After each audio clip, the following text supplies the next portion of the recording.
to our first episode of Couch Coaching. Today we're going to discuss Super Bowl 46. My name is Vince. This is Jimmy. In Super Bowl 46, we have the New York Giants and the New England Patriots, which is a rematch of Super Bowl 42, which ended the Patriots' perfect season. Jimmy, how do you feel about this matchup? I think it's going to be a pretty evenly close matchup. Both defenses are really low, but both offenses are scoring offenses. You know, if you try to go tit for tat, you know, it's going to be a real close offensively game. So. Yeah, but that's today's offense. You know, I think a lot of the rule changes that they have now favors the offense to where an offense can be more out in front as opposed to what it used to be where defenses actually rule the roost. You know how the old saying goes, you know, offense sells you, sells out your stadiums, but defense wins you championships. And I totally agree with that. Yeah. I don't feel like the defenses nowadays are really as strong as they were back in the the golden age of football. Right. I'm all for the new safety. I really am. Field safety for players is great, but in the same sense, you're undermining, all the defensive strategies that used to come out of it. Right. I mean, you've got 3 quarterbacks now that have broken 5,000-yard records. Right. That was held in the 80s by Dan Marino of the Miami Dolphins. So, I mean, with that being said, back in those times, it was hard to get 5,000 yards because your defenses was so strong. Right, and that's why the record stood for so long. Right. So, I mean, you had receivers that were afraid to go over the middle. Well, not necessarily afraid. It was a lot difficult. It was a dangerous time. Now, the Saints, for example, and, congratulations to Drew Brees for, breaking that record. Definitely. But you got wide receivers that love going over the middle now. They have nothing to fear. Right. I mean, because if they do, it's 15 extra yards on their play. Right. I mean, 15 extra yards on a play that was probably only 5. Right. I mean, that's already 20. Right. So, I mean, that's just more field position and a better chance. Right. Yeah, I really like what's going on with this matchup, especially with Tom Brady, and he's trying to become only the second quarterback to win 4 Super Bowls. Yes, and the number 1 would be the Dallas Cowboys, and of course with Roger Staubach and Terry Bradshaw of the Pittsburgh Steelers. Yeah, Terry Bradshaw I think has actually the most, and I think it's Terry. I think it's the third. I'm not for sure, but I think it's the third. He'll be the third quarterback to actually have 4 Super Bowls, and I think it's Terry Bradshaw and of course Joe Montana for the San Francisco 49ers. Speaking about these matchups though, we gotta just talk about how they got here. Those two, that AFC Championship game and that NFC Championship game, probably the best championship games I've ever seen. Now, I've been watching football a long time. One was an overtime thriller. The other was how do you say it? A kicking faux pas? Or a kicker that can't kick? It's okay, Billy. Step away from the edge. You'll be back next year. You'll be okay. But you're absolutely right. I mean, I looked at the stats for that game against Baltimore and New England. Billy was 2 for 3 for field goals. As long as one was a 39, he ended up missing a 30 or 32-yard field goal. Right. And I think it just the emotions and everything. You hear that saying that we want to ice a kicker and all that kind of stuff, but really, I think he did a good job icing himself. Well, I want to say that he overthought his kick. The funny part about it is that you could tell he was rushed. I've heard rumors that the yard marker on the field was different from what they had on the scoreboard. He thought it was. I've heard it. He thought it was 3rd down when it was actually 4th down, and you could tell that the whole thing was rushed. They had a timeout, so I know Billy missed it. I know he hooked it. I know all that happened, but coach, timeout. You're absolutely right. I mean, when you actually look at the aspect of the game, I know a lot of people in Baltimore, are in an uproar because of Billy Cundiff. But look at the game. Beginning of the 3rd quarter, Patriots get the ball, bring it out from the end zone, fumble it at the 23. Fumble. Baltimore picks it up. 3 plays later, Baltimore's kicking a field goal. You don't kick that field goal, game's over. Right. On top of that, you had another shot with Lee Evans in the end zone. Lee Evans, oh my gosh.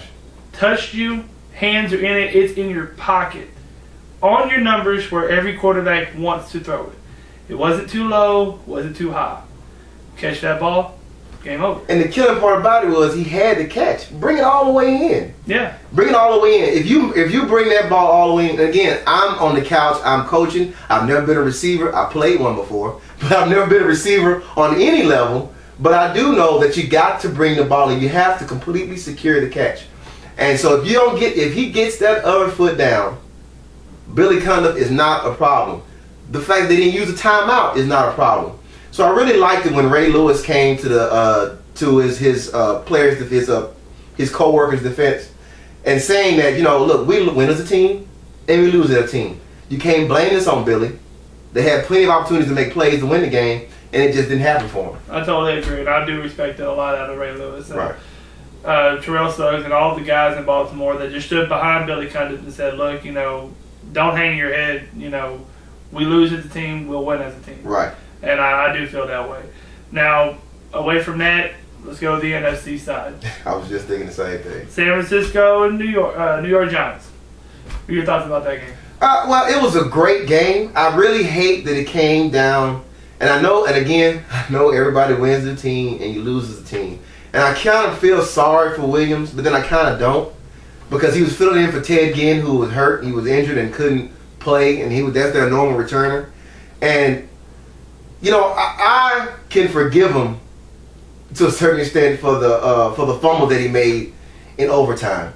Because he was trying to make a play. He was kind of carrying it loose because he had the ball away from his body and he was carrying it in front of him. Right.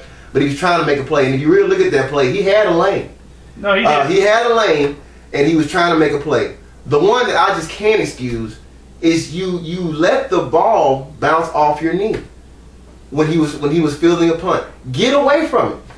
Get away from it. Well, and I totally agree with that too. It just kind of brings me back. I know I'm getting off topic, but to the Texans and Baltimore game, right, with Jacoby Jones. He watched the ball bounce. He tried to do too much. That's it. That's what it is. And I'll give credit to the fumble because he had the ball. It was carrying it loosely, but he was trying to do something to get his team in a position to win. The first one, dude, you got to get away. You got to get away. That's fundamentals. Everybody tells you, look, right, if that ball bounces and you do not have a clear catch, let it bounce. I mean, that's honestly a return I could have made. So I'd have just gotten out the way, Right. And that's basically what it boils down to it. On both sides of the ball, though, defense, outstanding. Yeah.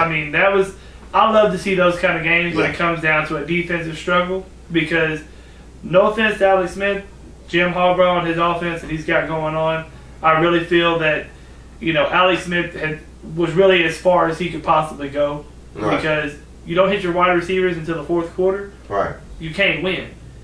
Don't get me wrong. The tight ends are great. But they're not your wide receivers for a reason.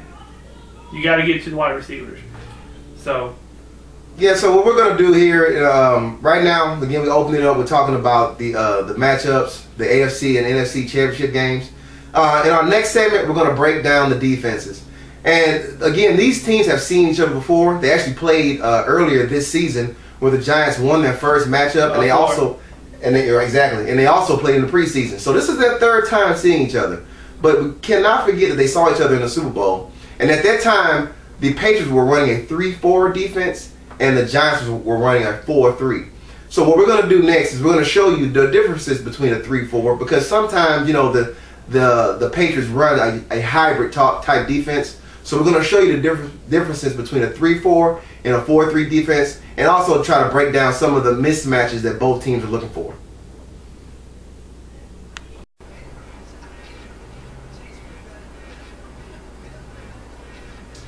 Okay, in this segment, we're going to be breaking down the New England Patriots defense versus the New York Giants offense. I'll be talking about the differences between a 3-4 and a 4-3. And here in this particular set, again, like we had mentioned earlier, the Patriots run a 3-4-4-3 type hybrid defense. In this set that the Madden has chosen for them, they're running a 3-4. And the difference between a 3-4 and a 4-3 is where the linebackers and the defensive tackles are positioned on the field.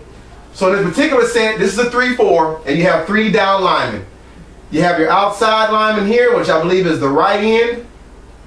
You have your nose tackle, which is Vince Wilfork, which is a beast. He caused a lot of havoc in here. And what he wants to do is take up 2 of these players so that these linebackers can make a play. Then on here you have your left end on the outside. Again, the 4 part in this defense is the 4 linebackers. You have your outside linebacker here. You have 2 linebackers here in the middle. And you have another outside linebacker over here. The defense that they chose for them appears to be a cover 2 shell. So what that means is you have 2 safeties back. You have one here, you're free, and the other one is just strong. And you have a corner out here and another corner here. They're off the wide receivers, which will show you a little bit more later on when Jimmy describes it. So they're not playing press coverage. Jimmy's going to describe the offense to you and what the Giants want to do in this particular play. In this particular play, this is what you call a power I. And as you can tell, your strong is going to be considered where your tight end is at, which is right here, Jake Ballard. He's on the right side. You've got your fullback and your running back, which at this particular time is going to be Bradshaw. It could be Jacobs. They call this a power I because basically everybody from your wide receiver to your other wide receiver, which is Nix, is your bottom base of your I. Then you got a straight line considered with Eli Manning, your fullback, running back. This is typically a run formation. It can be play action if your defense is overly aggressive. In this particular play that Madden has chosen, this is going to be a pitch. What's basically going to happen is you've got your guard. He's going to pull. You've got Ballard, who's supposed to be sealing this outside linebacker. You've got your fullback, who is going to go around, lead block for your running back. Akeem Nix, that's on the side over here, your wide receiver, is going to go out about 10 yards and try to pull this cornerback with him to draw this strong safety to go with him. Vince, if you wouldn't mind.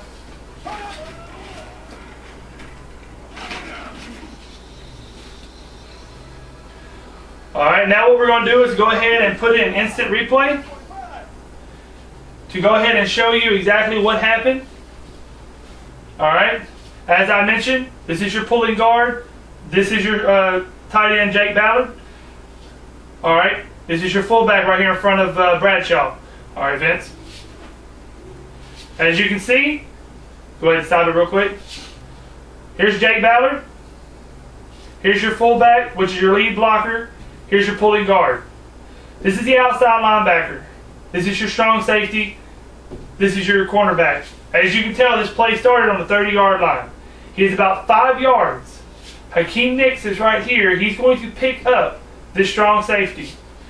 Your pulling guard is going to stop and seal your outside linebacker. Your fullback is then going to pick up your cornerback. This lane right here is where Bradshaw wants to go, right here to the end. That's where he wants to go. Go ahead. Now, as you can see on this particular play, if I can interject right quick, Jimmy. Not a problem. You see that they crash down off and all this, and sometimes it's not about making the play, it's about causing havoc in the play. The linebacker came down, and of course you see the guard was not able to meet him at an area where Bradshaw could make the hole. Because as you can see, you have a good seal right here with Hakeem Nix on your strong safety. Here's your lead blocker for your fullback right here. He's got your cornerback. Your hole is right here. Now, if that guard would have been able to seal off your outside linebacker, you'd have been able to rub right here on the back of Hakeem Nix. And as you can see, you have a wide open field. So there's nobody back here on the back pursuit but your free safety back here. And by the angle he's going, he's not going to meet you until you get right there. Now, as you can see, the guard was not able to win, and the linebacker makes the play. But if he does not make that play, if the linebacker does not make that play, and the guard wins, that's a touchdown. Now, the Giants have not run the ball that well during the playoffs, but we know they want to run the ball and be successful at it to try to keep Tom Brady and this offense off the field.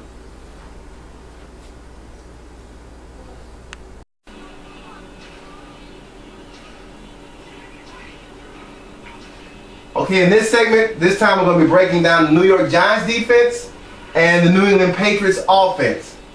Again, like we had mentioned earlier, the New York Giants play 4-3.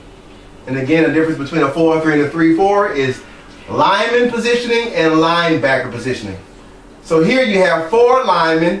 Four linemen. You have your defensive end on the, I believe it's the left-hand side. Your two D tackles, and then the other defensive end on this side.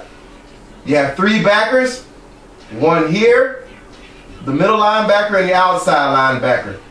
On this particular play that Madden has chosen, you have the safety blitzing down on the inside, and this is your strong safety, and you have your free safety covering the receivers out here where you have one corner and the other corner out on this side covering the receivers. As you can tell, the receiver, the cornerbacks aren't on the receiver, so they're not in press coverage. And again, this is a blitz. And what they want to do with the New England Patriots, the defensive coaching staff led by Perry Fewell, they want to bring pressure to Tom Brady so he doesn't have time to throw. So that's why on this particular play, again, you have the safety, strong safety, blitzing right through this gap right here. I'm going to hand it over to Jimmy, and he's going to explain to you the offensive set that the New England Patriots are running in this play. Okay, the offensive set on this one is a shotgun formation. As you can see, Tom Brady is not under center. This is what they call their ace. They have their, which is Green Ellis, right back here, which is their running back, who's actually going sometimes give support for inside blitzers. On this particular play that they have called out, Vince, if you could, let them see the formation. You want to run? No, I want you to go ahead and zoom out so they can see where everybody's going. You've got your running back actually going to the flats. You've got Hernandez, which is red, which is supposed to be Tom Brady's #1 receiver in this particular play, which is going to do like a little medium curl route. Go about 3 or 4 yards and curl back. And then you have your, forget the tight end on this one. He's going to go up 5 yards.